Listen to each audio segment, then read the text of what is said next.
Bonjour à tous. Aujourd'hui, petite vidéo en rapide. Rebillage de la puce T2 sur une carte mère 820-00-850, c'est-à-dire un MacBook A19 89. Problème de démarrage. C'est parti.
Réparation terminée.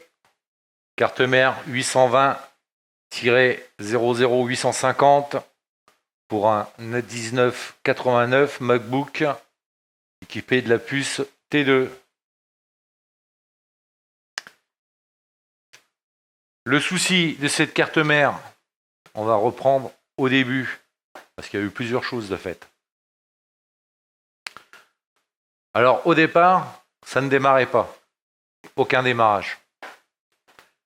Quand je testais avec mon USB testeur, j'avais 5 volts sur le premier port, 0 consommation, mais 0 total.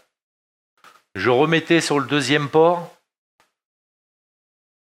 5 volts, 0 consommation. Je revenais une troisième fois sur le premier port, et là j'avais 20 volts, mais toujours 0 consommation. Et à savoir aussi que quand j'avais, au bout de la troisième fois, mon 20 volts, sur le PPBus G3, qui est à 12 volts 60, et qui monte jusqu'à 13, j'avais 0 tension. En tension, j'avais 0 quand il arrivait à passer en 20 volts. Par contre, quand j'étais en 5 volts, sur le PPBus G3, j'avais 12 volts 31.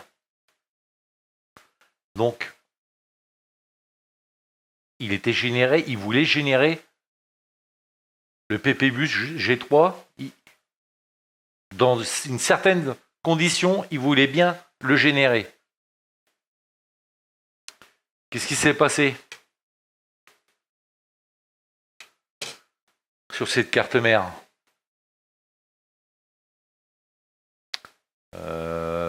Sur schéma, on va plutôt passer sur schéma, ça sera plus simple.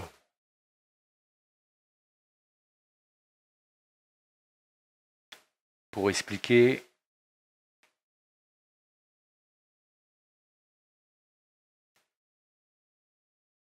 Voilà. Schéma. Non. Schéma. Donc, ce qui s'est passé, dans un premier temps, j'avais un court-circuit sur le Pipi 3V3 G3H PMU Vividimen.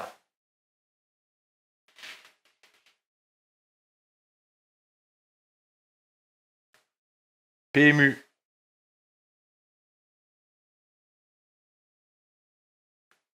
J'avais un court-circuit et le court-circuit venait de ce condensateur, le C7801 en court-circuit. Donc, il a été remplacé. Problème identique.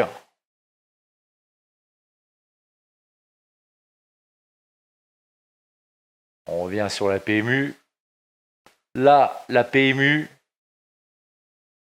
qui est alimentée par le Vividimen, le G3, 3 volts 3 G3. Je l'ai enlevé. Et ici,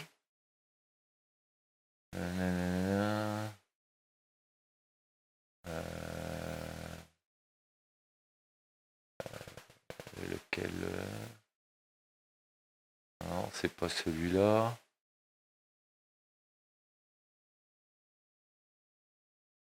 Je le retrouve. Voilà, c'est celui-là. Ces deux pads, Pipi 3V3 G3H, quand je l'ai enlevé, la PMU, ils avaient brûlé. Les pads, ils étaient brûlés. Donc, on a remplacé la PMU.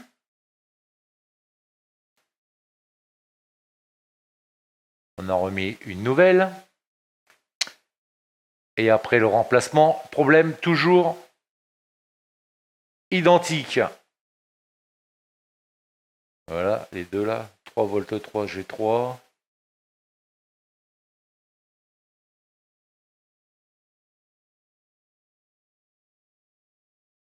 Voilà. Pour générer notre 3 volts 3.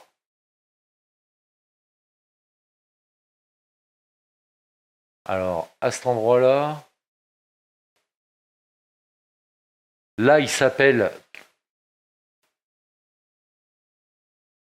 Pipi 3V3 G3H. Mais si vous reprenez sur les anciennes cartes mères, ça correspond au 3 volts 3 S5. Ça, c'est l'étage de puissance 3 volts 3. Et là, c'est la même chose, 5 volts.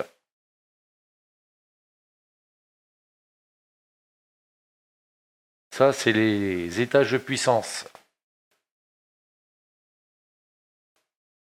Bon, revenons sur notre problème. Donc ça avait brûlé, ces deux pads-là. Donc on a remplacé la PMU, problème toujours identique.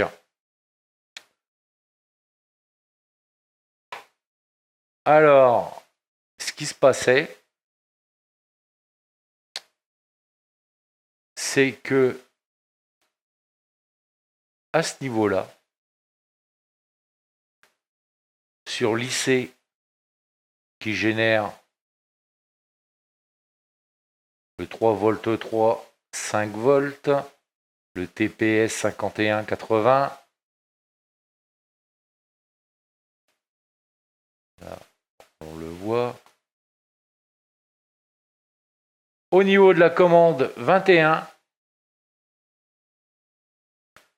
je n'avais absolument rien.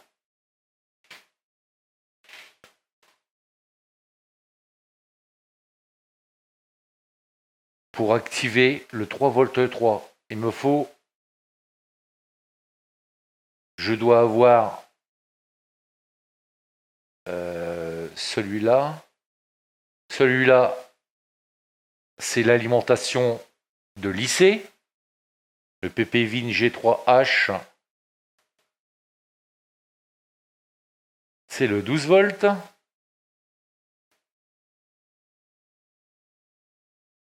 Donc, il était alimenté quand j'avais le 5 volts, mais pas en 20 volts. En 20 volts, il ne générait pas le PPBus G3. Donc, il était bien alimenté, mais j'avais aucune commande au niveau du 21.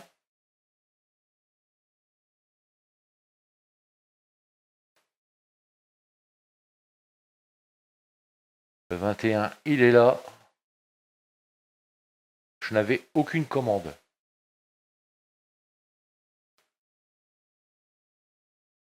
Et ça, j'en ai besoin. Pourquoi?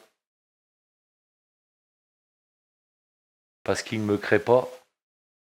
Sinon, cette tension-là qui est importante.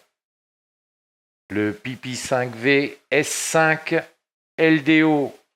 Donc c'est un 5 volts permanent S5 LDO pour tension basse intensité,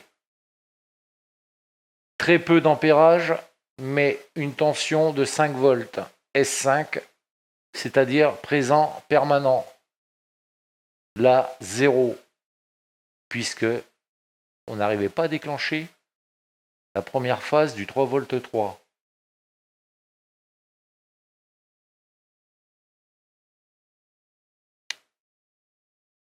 Et donc, ma résistance 21, il est là.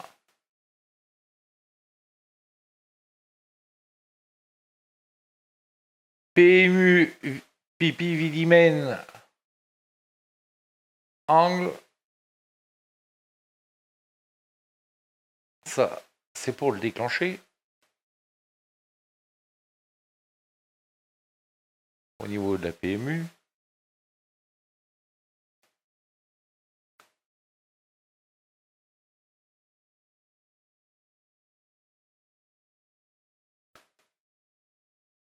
Donc, en partant du principe maintenant que j'avais pas ma commande pour déclencher le 3V3, à savoir que cette commande, elle vient de la PMU.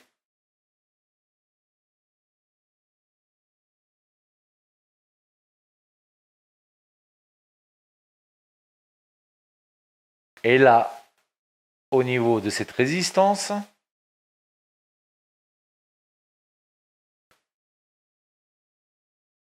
j'ai mon 3V3 G3 RTC qui était bien généré à cet endroit-là.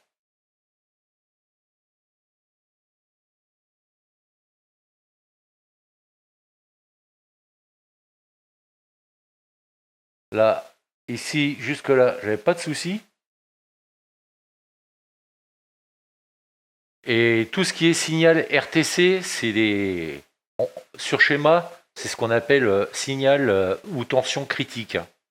C'est-à-dire que c'est indispensable pour le fonctionnement de la machine, de la carte mère. Le RTC, c'est très très important. Quand vous voyez RTC,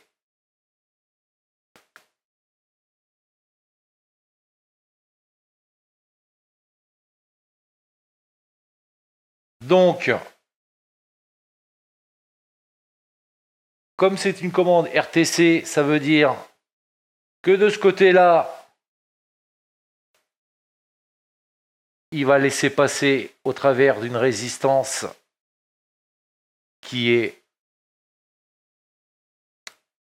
à 0 ohm. Voilà. G3 RTC. Et ça, vous pouvez trouver l'équivalent sur les CPU. Hein. RTC. Hein. 3V3 RTC, si vous ne l'avez pas de démarrage sur le CPU. Vous avez exactement la même chose sur les CPU. Je vais prendre comme exemple MacBook Air, mais le RTC là, c'est pareil. 2015, 2016, 2013, c'est pareil. Ça déclenche, on va dire que ça met en route, en fonction, par exemple, le CPU que je vous parlais sur le MacBook Air, au niveau du PCH. Donc là, ce que je veux vous dire, c'est que le 3V3 G3 RTC qui arrive de ce côté-là, et qui ressort là, puisque c'est une résistance en 0 ohm, elle sert à mettre en route la PMU.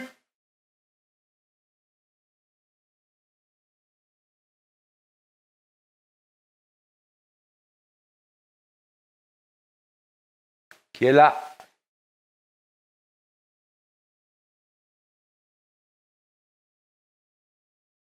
Si vous n'avez pas le 3V3 de ce côté-là, la PMU, pareil, elle ne se met pas en route. Et pour revenir à cette résistance, donc la PMU, elle ne se mettait pas en route et elle ne me générait pas ma commande pour déclencher la première commande pour le 3V3.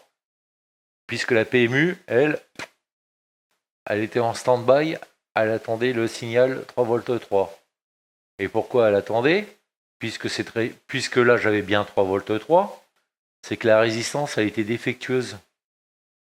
À la place d'être à 0 ohm, elle était à 0,500 et quelques ohms, kilo ohms. 0,500 kilo ohms, pour arrondir. Donc ici, ce qui se passait, c'est que j'avais 3V3, et de ce côté-là, j'avais 1,5 V. Insuffisant pour que la PMU comprenne qu'elle doit se mettre en route. Donc elle a été remplacée, cette résistance, par une 0 ohm. Et dès que j'ai branché mon connecteur de charge avec mon testeur USB, j'ai eu au départ mon 5 volts, mais là par contre la consommation elle est montée à 80, 200, et à partir de 200, là le 20 volts il est apparu et il a continué à monter, à faire son cycle de démarrage, remonter pour redescendre. Voilà le problème au départ d'un court-circuit, et pas suite à un dégât liquide. Il n'y a pas eu de dégât liquide. Donc, le problème du déclenchement, ça a été résolu. On avait bien retrouvé les déclenchements du 20 volts. On avait bien retrouvé notre consommation, notre séquence de démarrage. Par contre, tout s'est passé au niveau côte à côte. Là, vous avez la PMU, là. Et là, juste à côté, là, vous avez la T2. Par contre, j'avais des démarrages et des arrêts aléatoires. C'est pour ça que j'ai rebillé la T2. Le coprocesseur T2 qui est là.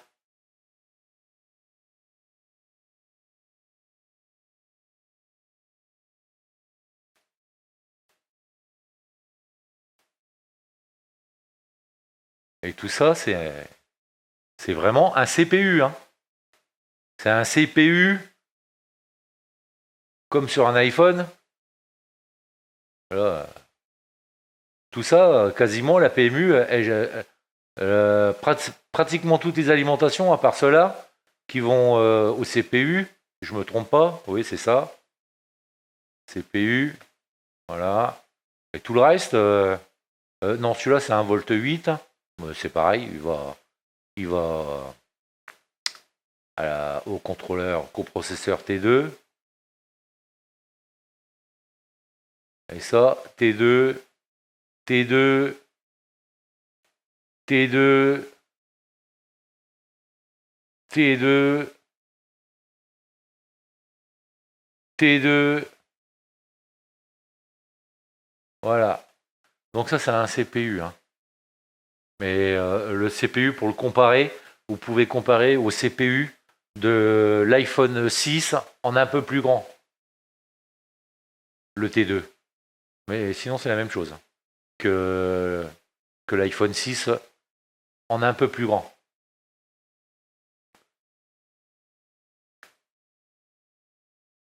Et lui, à un endroit, il ne recevait pas une information correctement ou intermittente, ça se mettait en route et par moment, ça s'arrêtait. Ça repartait au bout d'un moment, ça s'arrêtait.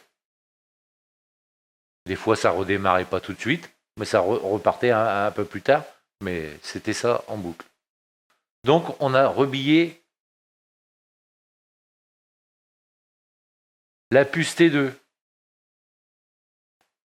Et la puce T2, c'est l'élément le plus délicat à refaire sur ce type de carte mère.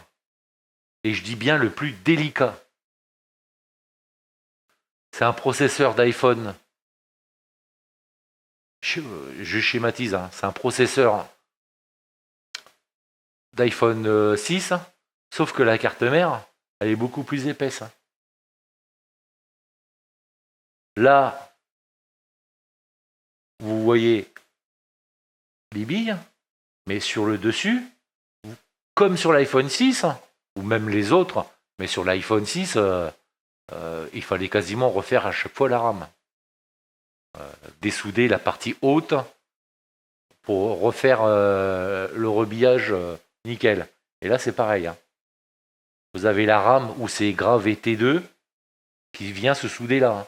La puce T2, la puce, le coprocesseur, il est en deux parties. Hein. Vous avez la partie processeur au centre et la partie haute où c'est gravé T2, c'est la RAM. Hein. Donc c'est quand je dis que c'est le composant le plus délicat à faire, c'est déjà de ne pas le mettre en court-circuit quand vous l'enlevez, de le détruire. Si vous détruisez la RAM ou si vous détruisez le processeur, carte mère, vous pouvez oublier. Hein. C'est fini. Hein.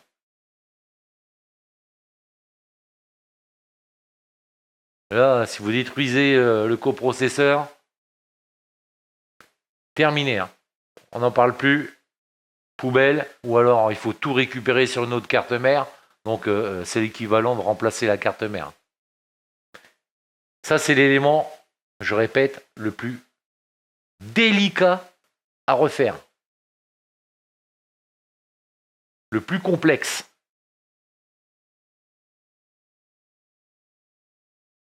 Donc, je l'ai rebillé.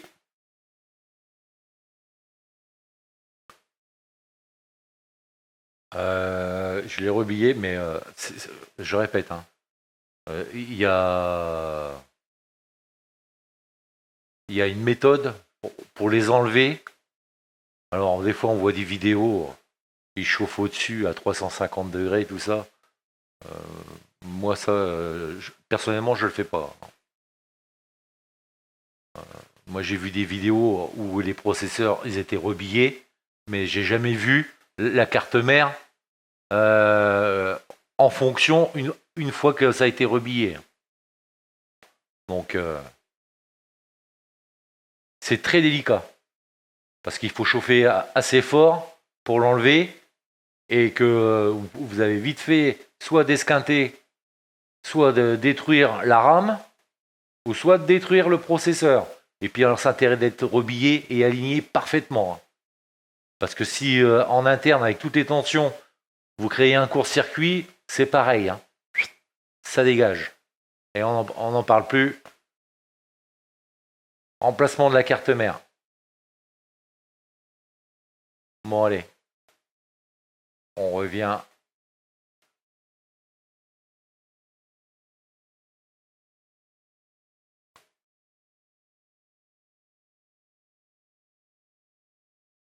Donc, vous expliquez ce qui s'est passé sur cette carte mère.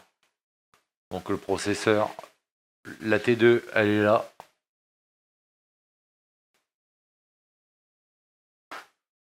Celle qui a été rebillée. J'essaye de vous remontrer. Donc là, on voit bien, elle est passée au bac à ultrasons. On voit bien les billes qu'elles ont été refaites. Elles sont bien brillantes. Et là, je ne sais pas si on le voit bien au microscope. Je vais agrandir. Hop.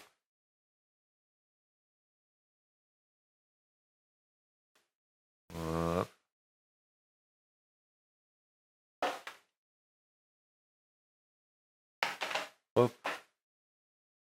Alors, je vais essayer de stabiliser, qu'on voit le mieux possible.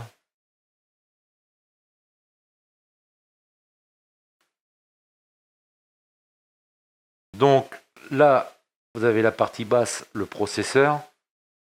Et juste au-dessus, je ne sais pas si on le voit au microscope, là, vous voyez, il y a des billes aussi. Hein. Et ces billes-là, elles sont tout autour, juste sur le tour. Hein.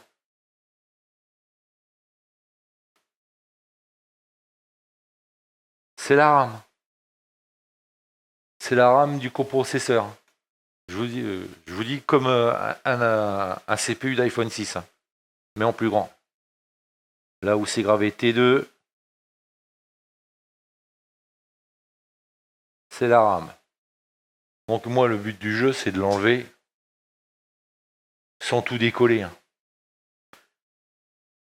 Sinon, vous êtes obligé d'enlever la partie, l'enlever complet, et d'enlever ensuite la RAM pour la rebiller. Donc moi, j'utilise ma méthode, c'est de l'enlever complet en le chauffant le moins fort possible pour éviter dilatation et que les billes elles se cassent. Je l'enlève complet, je le rebille avec pas de la pâte à abraser, de la pâte à soudure. Moi je le rebille avec des vraies billes. Je préfère parce que en cas de choc, je voudrais pas que ça casse au niveau des billes, hein, parce que et puis recommencer, s'il faut le rebiller de nouveau, ça va pas être bon du tout, hein. Donc autant le faire bien. Moi personnellement, je préfère avec des vraies billes. Bon, c'est plus rigide et ça supportera mieux les petits chocs et la dilatation entre la PMU là et le CPU qui est juste à côté, hein. Il est pas loin. Donc à cet endroit-là, ça chauffe, hein. Et sans parler que comme c'est un CPU aussi, c'est le coprocesseur, ça chauffe aussi, hein. Donc c'est pour ça, moi je le rebille avec des vraies billes à 183 degrés, bien calibrées et bien centrées.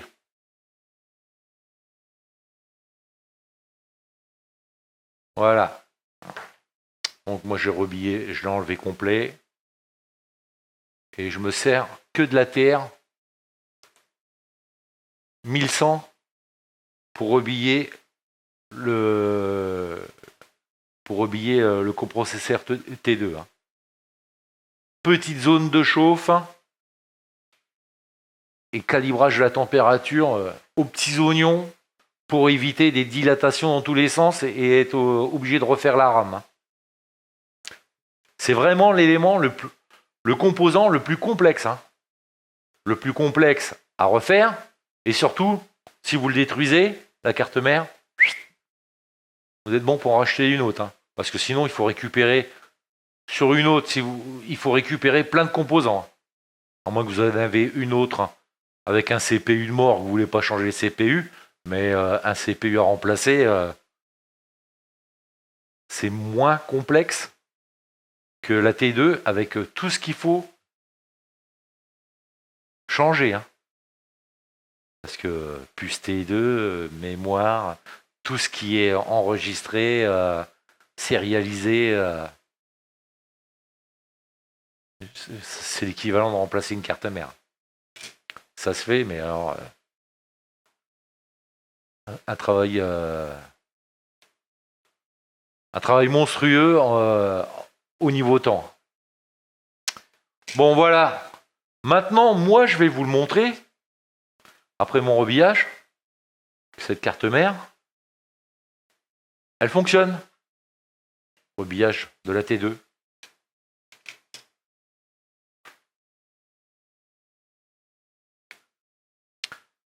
Déjà,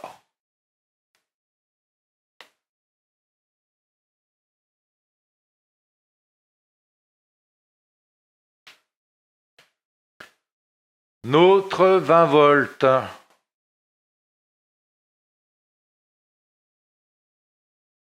5 volts, normal, on a une consommation de 100, hop, et on est passé à 19 volts, 72, 73, c'est normal. Deuxième port.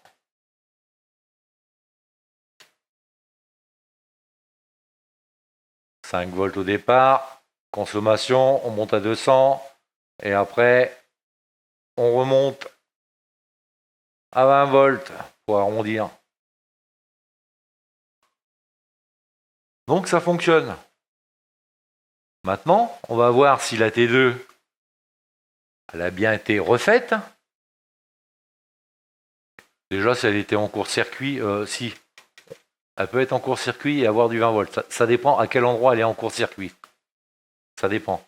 Et avoir du 20 volts. Mais par contre, tout le reste, CPU, tout ça, ça fonctionne pas.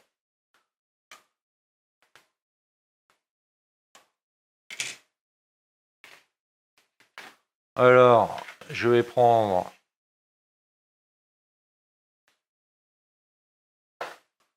un hub avec une clé pour voir s'il y a bien de la communication. Et je vais brancher mon 20 volts, mon connecteur pour le 20 volts.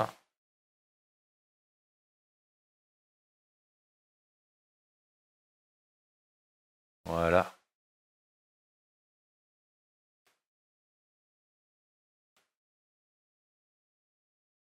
Là, il se déclenche. Bon, il n'y a pas de batterie, donc alors attendre un petit peu, normalement. Et voilà. Le CPU se met bien en route. Donc la T2, elle a bien été rebillée correctement et elle fonctionne.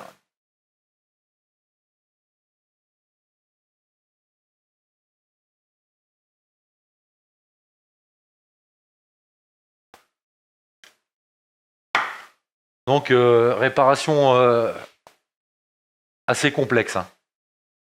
Arriver au niveau de la T2, même pour diagnostiquer les lignes de tension et tout, là,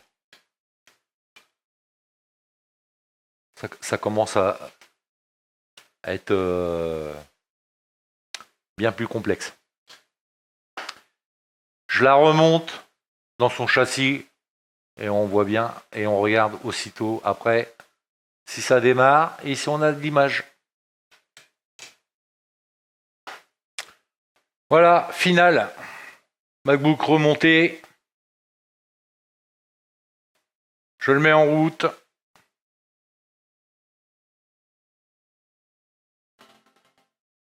Il se met en route tout seul.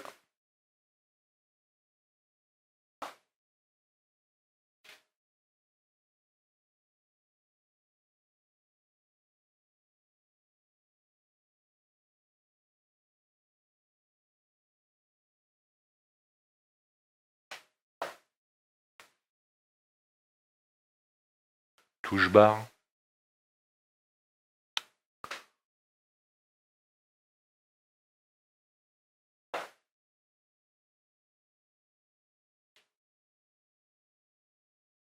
Et voilà, il démarre parfaitement.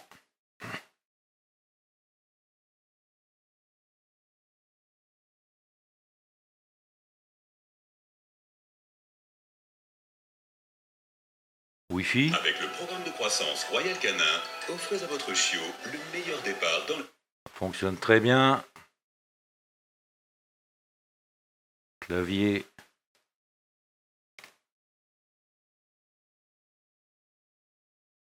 Fonctionne très bien. Web FaceTime fonctionne très bien. Micro. Comment je m'appelle? J'espère que c'est un test et que vous n'avez pas vraiment oublié. Ça fonctionne très bien.